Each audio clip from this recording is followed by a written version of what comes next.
இன்னைக்கு நம்மளோட சேனல்ல ஒரு ஒரு மூலிகை பொருள் பத்தி தான் பார்க்க போறோம். அதாவது பப்பாயா எல்லாருக்குமே தெரியும். பப்பாளி பழத்துல வந்துட்டு நிறைய குணாதிசயங்கள் இருக்குன்னு சொல்லிட்டு இப்ப பாத்தீங்கன்னா அதிக டிமாண்டுக்கு வந்து இந்த இலை வந்துட்டு சேல்ஸ் ஆயிட்டு இருக்கு. இதுக்கு முக்கியமான ரீசன் பாத்தீங்கன்னா வந்து வைரல் ஃபீவர், எல்லா விதமான வைரல் ஃபீவருக்கும் இந்த பப்பாயா இலை வந்துட்டு மருந்தா வந்து டாக்டர்ஸே சஜஸ்ட் பண்றாங்க.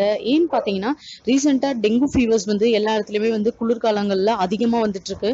மழை காலங்கள்ல அந்த கொசுவோட உற்பத்தி அதிகமாகிறதுனால ஸோ இந்த மாதிரி இருக்கும்போது டெங்கு ஃபீவருக்கு எந்த மெடிசின்ஸ்னாலையும் கியூர் பண்ணவே முடியாது. நார்மல் ஆன்டிபயோட்டிக்ஸ் தான் கொடுப்பாங்க. ஸோ பப்பாளி இலையோட கஷாயம் தான் கொடுக்கணும்னு சொல்லிட்டு டாக்டர்ஸே சஜஸ்ட் பண்றாங்க.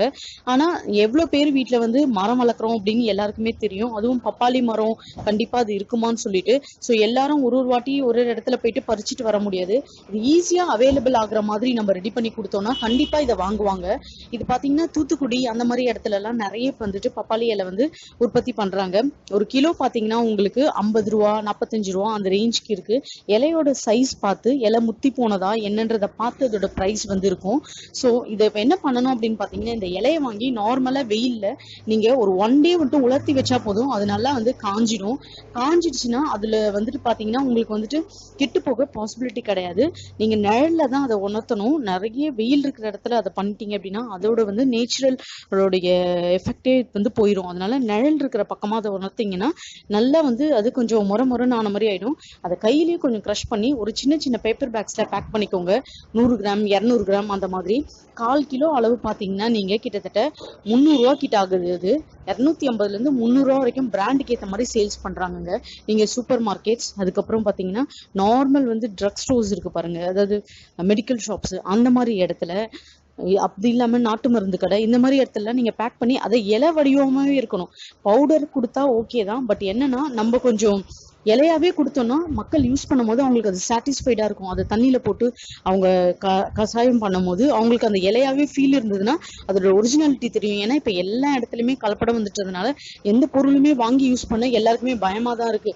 ஸோ நீங்க இலையோட வடிவத்திலேயே அதை கொடுத்தீங்க கிரஷபிள்னா அவங்களுக்கு அதை கொஞ்சம் நசுக்கி அதை மோந்து பார்த்தாலோ இல்ல அந்த இலையோட வடிவங்களை பார்த்தாலே தெரிஞ்சிடும் அது பப்பாளியோட இலை தான் அப்படின்னு சொல்லிட்டு.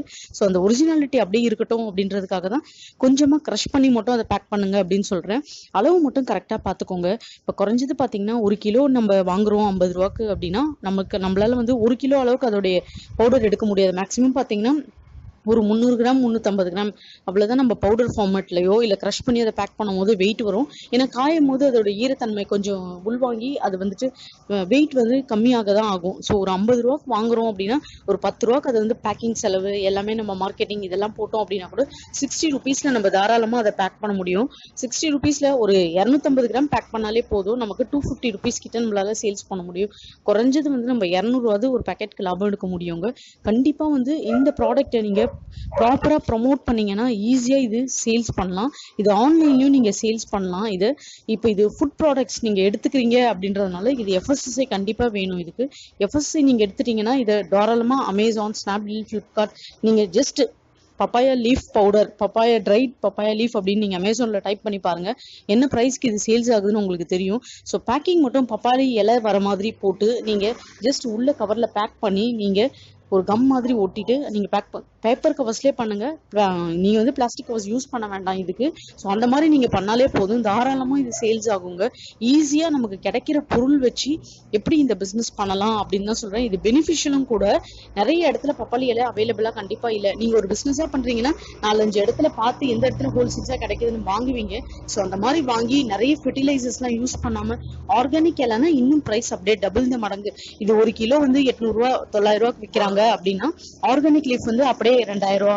ஸோ ஆர்கானிக் பப்பாளி இலை கிடைச்சாலும் அதுவும் ஆர்கானிக் பப்பாளி இலைன்னு சொல்லிட்டு நீங்க நேம் வச்சு அதை பண்ணலாம். ஃப்ரீயாவே கம்பெனி ரெஜிஸ்ட்ரேஷனும் GSTயும் இருக்கு ஆன்லைன்ல. அதை ரெஜிஸ்டர் பண்ணிட்டு FSSAI மட்டும் ஒன்று எடுத்துட்டு இந்த பிசினஸ் ட்ரை பண்ணி பாருங்க ஃப்ரெண்ட்ஸ். கண்டிப்பா இது யூஸ்ஃபுல்லா இருக்கும். இது வந்து டெங்கு எஃபெக்ட் பண்ணவங்க, ஃபீவர்ல இருக்கிறவங்க தான் குடிக்கணும்னு இல்லை. இது வந்து நம்மளோட பிளட் செல்ஸ் இன்க்ரீஸ் பண்றதுக்கு யார் வேணா குடிக்கலாம். ஸோ எல்லா விதமான டிசீஸ்க்கும், ரத்த சம்பந்தமான டிசீஸ்க்கு, வைரல் டிசீஸ்க்கு இந்த பப்பாயா லீவ்ஸ் வந்து கண்டிப்பா ஹெல்ப்ஃபுல்லா இருக்கும் ஃப்ரெண்ட்ஸ். இந்த வீடியோ உங்களுக்கு பிடிச்சிருந்தா நம்ம சேனலை தொடர்ந்து சப்போர்ட் பண்ணுங்க, சப்ஸ்கிரைப் பண்ணுங்க. இது ரிலேட்டடா உங்களுக்கு ஏதாச்சும் டவுட் இருந்தா கமெண்ட்ல எனக்கு பிங் பண்ணுங்க. தேங்க்யூ.